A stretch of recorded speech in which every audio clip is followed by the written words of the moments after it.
Hola amigas y amigos, les habla Vilma Petras, bienvenidos a una nueva edición de su programa Temas de Mujer. Y hoy tengo un gran gusto, un gran placer de tener a una gran amiga, alguien a quien aprecio y quiero muchísimo, pero además una excepcional educadora. Se trata de Raquel Pacheco Aumaitre. Ella es arquitecto, es educadora y estamos hoy, la tenemos en nuestro programa para conversar sobre el tema de la creatividad en la educación. Un tema que nos parece, bueno, es normal que queramos cultivar la creatividad en la educación, pero resulta que no solamente no es fácil, sino que además nuestro paradigma educativo no estuvo diseñado hasta tiempo reciente para el tema de la creatividad. Y es por eso que tenemos hoy a Raquel con nosotros. Gracias, Raquel, por estar con nosotros. Gracias, Vilma, por invitarme. Me interesa mucho el tema porque ambas estamos, de hecho, orientadas al sector educativo, pero además porque tú lo estás orientando sobre todo a cultivar la creatividad en los sectores socialmente vulnerables. Vamos a hablar de eso, Raquel. Bueno, empecemos por decir que la creatividad es una capacidad, una habilidad que traemos todos y que es lo que ha hecho que el ser humano avance. La creatividad nos permite resolver problemas, enfrentar eventos y, por supuesto, en educación es importantísimo. Fundamental. Tú eres una estudiosa del sistema educativo con creatividad, agregando sobre todo el tema de la creatividad, porque además lo vinculas con el tema del pensamiento crítico, pero además porque tú has sido una revisionista de lo que ha sido el paradigma tradicional sobre el cual se ha fundamentado mucho de la educación que nosotros conocemos como la educación formal. ¿Cómo lo estás haciendo? La educación formal, ¿verdad?, está basada en teorías y en criterios y en políticas de Estado.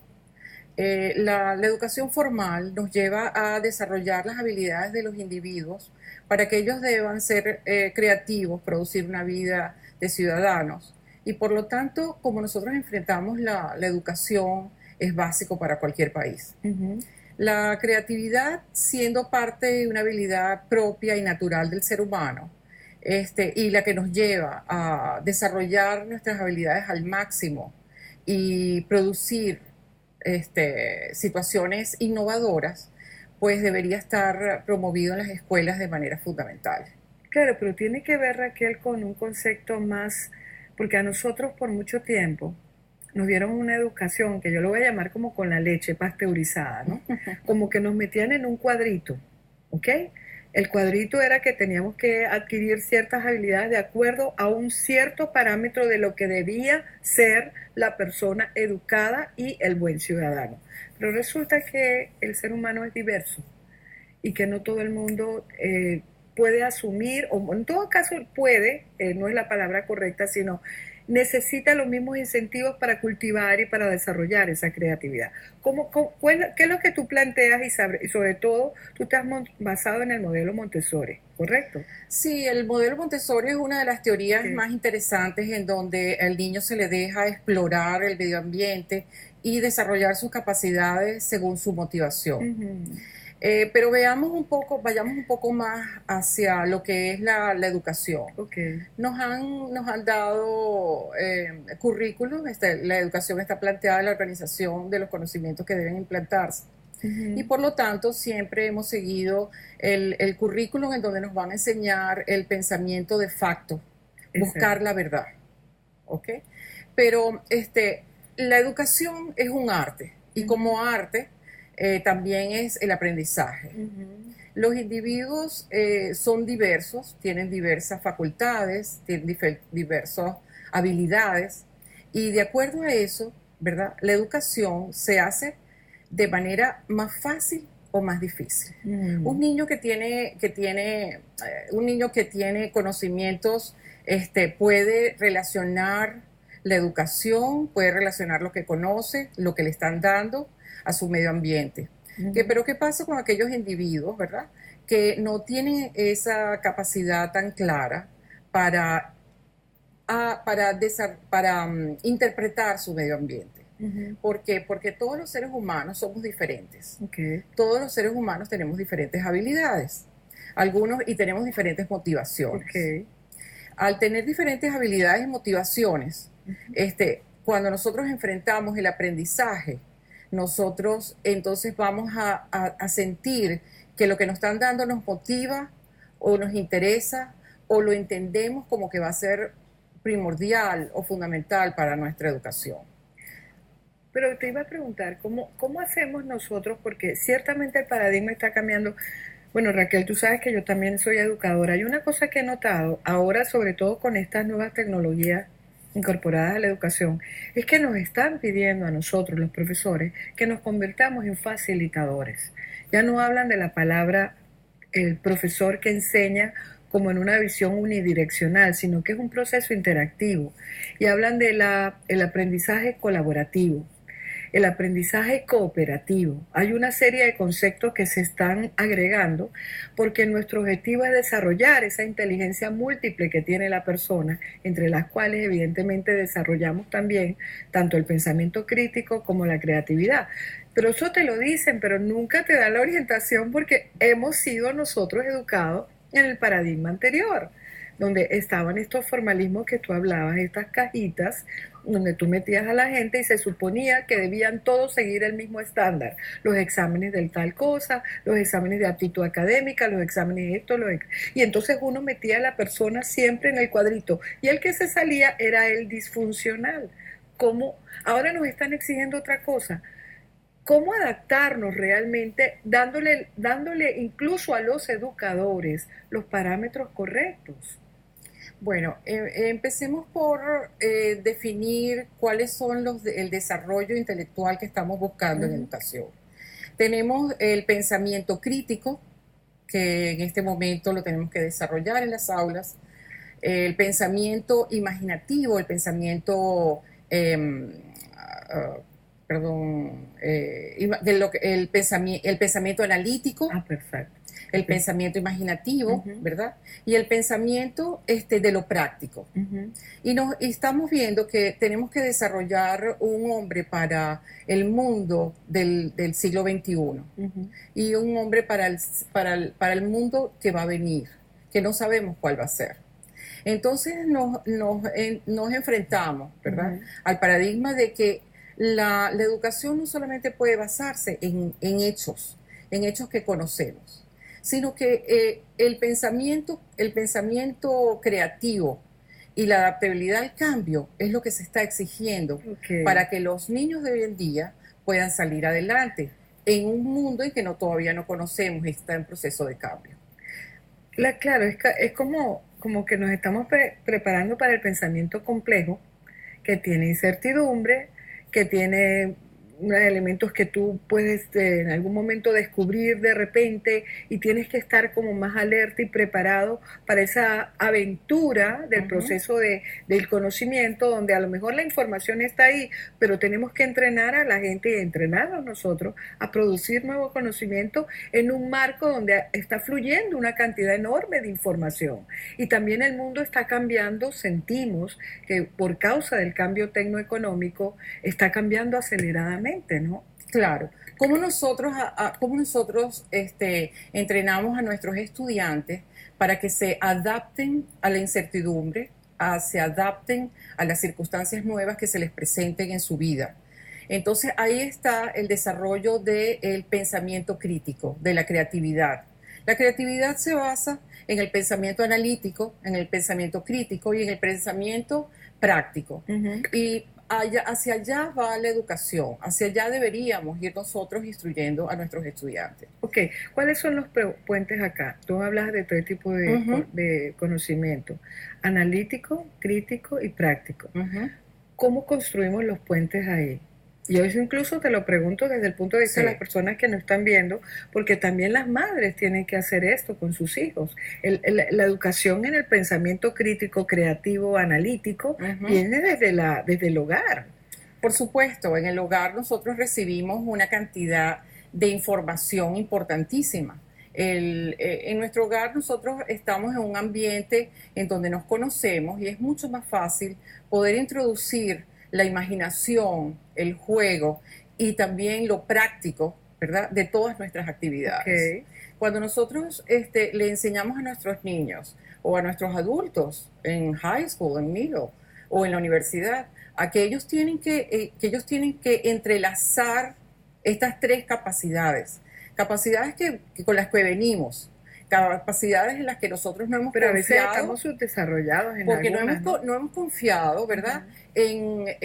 Anteriormente, vamos a decir, en años anteriores a esta nueva estandarización de la educación, nosotros veíamos que en nuestras escuelas había la influencia del arte, el arte de todas sus disciplinas, música, danza, teatro, dibujo, pintura, escultura, y veíamos también el desarrollo de las capacidades comunicativas. Todos estos elementos pueden irse desarrollando dentro de nuestros hogares. Cómo comunicarnos, que nosotros produzcamos cosas que tienen sentido, que desarrollemos nuestra imaginación y la dejemos libre, como por ejemplo darle libertad a los niños para jugar, para tener un tiempo de descanso, para que su mente pueda, como dicen, aburrirse, pero producir su propia motivación, desarrollar su motivación y ver cuáles son sus cualidades, en qué les gusta a ellos, qué les motiva. Y los padres deberíamos dejar en nuestras casas que nuestros niños cumplan sus tareas, aprendan lo que les exigen y lo que tienen que aprender para desarrollar sus habilidades en lectura, en escritura, en matemáticas, en ciencia, en tecnología, pero también debemos dejarle cierto tiempo para que ellos desarrollen su imaginación y su capacidad de decisión. Quiero preguntarte ya desde el punto de vista de una política pública, porque la escuela está cambiando, la educación está cambiando aceleradamente.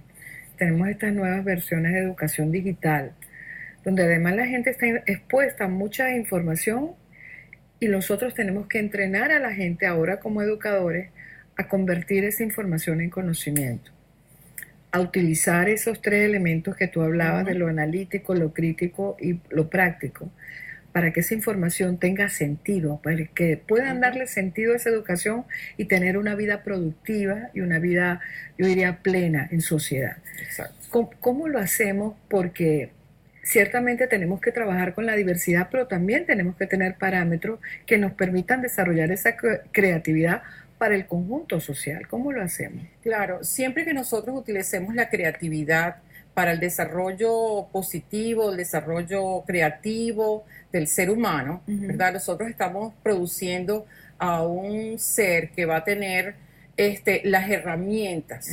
Es cuestión de darles las herramientas para que ellos puedan utilizar su capacidad de pensamiento crítico, su capacidad de pensamiento creativo y su capacidad de pensamiento práctico. Que al unir estas tres capacidades y en las clases llevarlas y entrelazarlas entre el conocimiento, es como nosotros podemos hacer que esta persona tenga esas herramientas para salir adelante y producir basado en que lo que hace, lo hace porque tiene un resultado, porque va a obtener algo, porque va a producir un valor.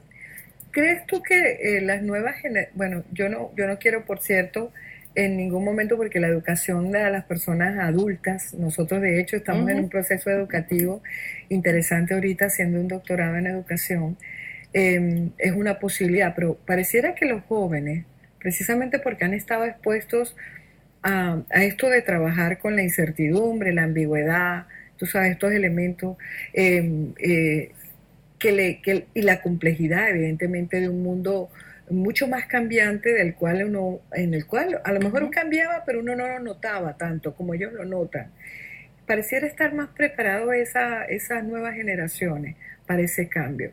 ¿Cómo revertimos el proceso? Porque como te digo, pareciera también de nuevo que hay una separación, y no es que uno la quiera, es que inclusive es una separación generacional. Entre los que los estamos enseñando y las nuevas generaciones que además están aceleradamente aprendiendo y su cerebro está mucho más entrenado para eso. ¿Cómo hacemos para ese tipo de paradigma que se ha plantado en la cabeza de las nuevas generaciones, poderlo revertir también hacia las personas de mayor edad? ¿Cómo hacemos? Bueno, primero que nada, cuando las personas se plantean el hecho de no puedo, ¿verdad? no puedo porque no entiendo, porque le tengo miedo a las nuevas tecnologías. Entonces lo que hay que hacer es presentarle la nueva tecnología de manera que pueda ser manejable para ellos y introducirlos, porque yo he visto experiencias maravillosas en donde personas, mi mamá tiene 85 años y no le digan a nadie que yo lo dije, pero ella es una persona que utiliza constantemente el WhatsApp, está utilizando Google para buscar información. Ella tenía muchísimo miedo al teléfono, pero lo que hay que tener es paciencia, dedicación, de la misma manera como uno le tiene paciencia y dedicación a los estudiantes que están ahorita en nuestras clases y quieren hacer las tareas y recibir las tareas por medios digitales. Nosotros tenemos que hacer lo mismo para esa generación, que me incluyo entre ellas porque yo no era muy afín, no me gustaba mucho entrar en el sistema digital, usar las computadoras para dibujar y todo esto. Ahora porque tú eres arquitecto. Yo soy arquitecto. Bueno, tú eres naturalmente creativa. Eso también hay que decir que los arquitectos llegan y esa parte creativa se le entrenan, claro, por formación, pero también porque hay una aptitud hacia esto, ¿correcto? Bueno, la arquitectura es una disciplina muy interesante, porque en la arquitectura se une el arte con la tecnología. Y la arquitectura es un producto de la imaginación. Pero el arquitecto tiene que utilizar todo ese elemento creativo, capacidades creativas para poder dar y producir un elemento valioso, ¿verdad? Entonces, yo creo que el elemento creativo en todas las personas, uniendo el balance de el pensamiento crítico, el pensamiento creativo y el pensamiento práctico, tiene que estar presente en todos los seres humanos y tiene que desarrollarse y tiene que nurture, tiene que alimentarse y tiene que ser alimentado durante no solamente la etapa escolar y la etapa escolar desde muy temprano hasta la educación adulta y la educación especial.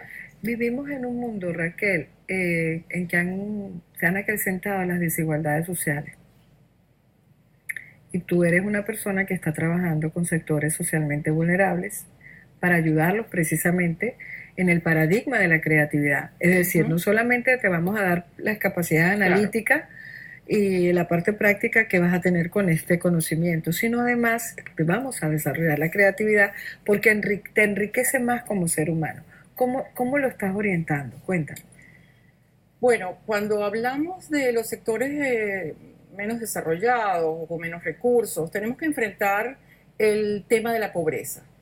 La pobreza puede ser definida de muchas maneras, pero el concepto que a mí me ha llamado la atención es el concepto de Eric Jensen, que él dice que la pobreza no solamente tiene una consecuencia crónica en el ser humano, pero no solamente en su cuerpo, sino en su alma, ¿verdad? Y en su cerebro, en su forma de pensar. Y cuando cuando hablamos del tema de la pobreza en educación, tenemos que saber que los niños en cualquier escuela deben recibir las mismas herramientas para ellos defenderse en el futuro. Yendo un poco más hacia lo que es el niño que crece en un ciclo de pobreza constante, porque hay muchos tipos de pobreza. Entre ellos son las accidentales, en donde uno cae en un sistema de pobreza porque pierde el trabajo. Circunstancial. Son circunstanciales. Exacto. La pobreza rural, la pobreza urbana. Tenemos muchos tipos de pobreza, pero vamos a dedicarnos entonces a ver el niño, que es lo que, por lo menos ese es uno de mis intereses. Desarrollar al niño que está en un sistema, en un ciclo de pobreza permanente, donde nace en una familia donde a lo mejor hay un solo miembro que lo representa, donde no tiene los recursos de la comunidad, donde no tiene los recursos económicos para poder salir y enfrentarse a ambientes totalmente diferentes constantemente, que eso es lo que enriquece al ser humano. Entonces encontramos que hay un niño que se siente que va a un salón de clase y se empieza a comparar con otros niños, ¿verdad? Y se siente disminuido, porque solamente ha conocido un lado de la vida humana, que es la pobreza, de la circunstancia humana. Pero cuando a ese niño le damos las herramientas para él sentirse que puede hacer las cosas, que puede ser efectivo, que se puede comparar a sus compañeros porque él también puede contestar lo que le están preguntando, puede dar su opinión, puede terminar sus tareas, puede comportarse de manera positiva dentro de su clase. Cuando uno le da esas herramientas al niño, entonces uno ve cómo él puede progresar, porque cree en sí mismo, claro, cree en sus maestras y cree en el medio ambiente. ¿Cómo estás incorporando el arte? Porque tú eres una persona muy creativa. Yo quiero que sepan que ella además es artista de verdad. Hace joyas con sus manos, hace cosas es maravillosas, además de ser arquitecto, que yo creo que es una de las carreras más creativas que hay realmente, porque es una mezcla de ser artista con algo así como ingeniero artístico, I don't know how to say that, pero más o menos.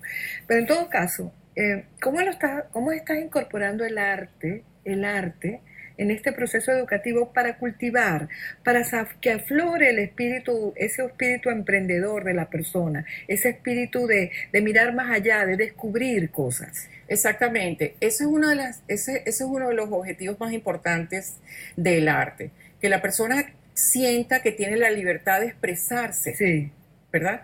Que tiene la libertad de exponer su alma y que tiene la fortaleza para defender su producto, ¿verdad? Ser creativo quiere decir que tú te imaginas algo, lo llevas de una manera analítica a un elemento real y después le das valor para ser utilizado por ti, por todos los que están alrededor de tuyo o por la humanidad.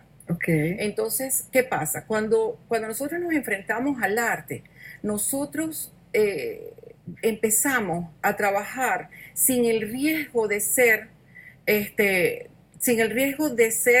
etiquetados. Esto está malo, esto está bien. Este lo hace bien, este lo hace mal. El arte te permite salir de ti mismo. Libertad. Exactamente. Es libertad. Entonces, cuando tú expones los niños a una tarea de arte en donde él ve que puede incluir lo que le han dado y lo que vamos a suponer, cómo son los animales, cómo son las vacas. Y entonces él puede puede ver una vaca, la puede dibujar, y entonces cuando tú le pides, ¿por qué no hacemos un vehículo para las vacas? Y entonces él se imagina cualquier cosa. Así es. Y dice, este es mi carro. Utilizó una pelota, montó la vaca encima y la corre por todos lados. Y dice, este es mi vehículo. Y cuando él no sufre el riesgo de ser catalogado o que le digan, no, eso no puede ser, porque sí, él sí puede, él rueda la vaca y ese es su vehículo. Entonces él produjo algo. Entonces es llevarlos al tercer paso, que lo que él produzca sea valorable. El arte es valorable, ¿verdad? Es valorado. Tenemos grandes modelos, por ejemplo, como Picasso. Pero los niños tienen que aprender a ser fuertes. Y eso es muy bueno para el desarrollo de toda su vida. Tenemos que ser fuertes ante las circunstancias que se nos presentan y tenemos que ser fuertes para defender lo que nosotros pensamos que tiene valor. Pero yo creo que esto es absolutamente, porque tú estás hablando del elemento emancipador y liberador del arte. Liberador de la creatividad humana, que es lo que maravilloso que tienen los artistas, que no viven en estas prisiones que nos ponemos nosotros porque no, eso no se puede, eso no se debe, eso no es así, o porque no te enfrentas al no permanente. Exacto, al no permanente. Exactamente. Al no permanente en tu trabajo, en tu estudio, a enfrentarte a un profesor y decirle, mire, yo pienso esto, podríamos explorarlo, ¿verdad? Y sacar algo de valor. Entonces, el arte tiene esa capacidad para sacar al individuo de su medio ambiente e imaginarse una posibilidad de vida mucho mejor. ¿No habría que educar a las maestras, a los maestros, a los profesores como nosotros en esta sensibilidad frente al arte? ¿No habría que reeducar nuestro paradigma educativo también a ese nivel? Porque yo creo que nos falta mucho de eso. ¿Cómo podemos enseñar a ser alguien creativo cuando nuestra propia creatividad está subdesarrollada? No, sencillamente nos vamos a encontrar con personas que piensan que tienen conceptos sobre el arte como algo inútil, como algo que es un adorno, ¿verdad? Pero también podemos imaginarnos a personas como existen. Existen todo tipo de profesores, existen todo tipo de maestros, existen todo tipo de principals, de directores de escuela. Pero tenemos que también entender que la educación pasa por un proceso que va ligado a la política de Estado. En este momento los estados, ¿verdad? Las naciones están viendo la importancia de la creatividad. Así es. Y están viendo la importancia de incluirla dentro de los programas. En Estados Unidos, que es nuestra patria, nosotros vemos como que hay escuelas que le dan mucha importancia. Pero sí necesitamos ejercer más presión, como te digo, ejercer una presión de manera en el aula, en la escuela, en nuestros consejos estudiantiles. Esa presión tiene que crecer dentro de todos en el conocimiento de que la creatividad es importante. Tenemos que adaptar el espacio también, ¿verdad? Porque yo veo que, por ejemplo, en las nuevas aulas, te digo en comparación a cuando yo enseñaba hasta el 2010 y ahora las aulas ahora, tienen los pupitres que se mueven, los muchachos se interactúan, hacen se organizan en círculos, se busca y se promueve mucho el aprendizaje colaborativo y de cooperación entre ellos, que compartan mucha cuestión interactiva. O sea, creo que también el espacio está cambiando para ese nuevo paradigma, ¿correcto? Sí, bueno, no es tanto el espacio como la capacidad que vemos nosotros de utilizar cualquier lugar y adaptarlo a nuestras necesidades. Porque nosotros, si vamos a tratar de hacer que todas las escuelas públicas en sectores marginados vayan a convertirse en centros de arte diferentes, no creo que necesitamos llegar a eso. Necesitamos llegar al punto en donde entendamos que la creatividad es importante y que los profesores le den a la creatividad la importancia y que el arte es parte de nosotros. Increíble, pero se nos acabó el tiempo. Oye, gracias Raquel por estar con nosotros. Bueno, ya saben que la creatividad se puede cultivar, pero además que está en cada uno de nosotros. Así que lo espero para una próxima edición de su programa Temas de Mujer, donde tendré otra mujer de calidad como Raquel Pacheco. Gracias por estar con nosotros. Gracias, Raquel. Gracias, Vilma, por invitarme.